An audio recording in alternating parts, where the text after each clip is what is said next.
And if you stop and do a head count, the number of people you stay in touch with is probably way more than you'd think. And while some of these connections are fruitful, some could be holding you back. Jackie Denker shows us how to tell the difference and make sure you have the right people in your life. We connect with people in so many aspects of life, and the reality is the world has shrunk by virtue of all these various platforms. And so we are so over-connected. Some of those connections will contribute to our success, and some not so much. So to learn who to keep close, we turned to founder of iSpark Change, Rick Ornelas.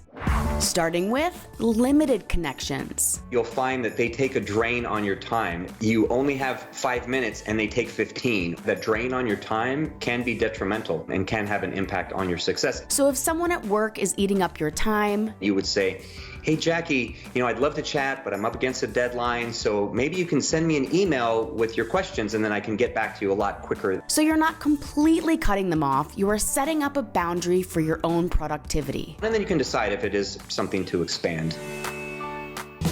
Now let's talk about expanded connections. Expanded connections are those individuals that bring out the best in you. They inspire you to grow. They challenge you when necessary. So to get the most out of these relationships, seek to add value to their lives first. Maybe it's supporting them at an event, writing some thoughtful comments on something that they wrote online without the expectation of anything in return. And then you can seek to learn from them. You can say something like, hey, I really appreciated your comments in that last meeting and I'd love to learn more.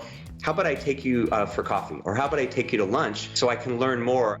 Finally, disconnections. Disconnections are the negative influences in your life that you need to completely eliminate. These are the people that bring you down.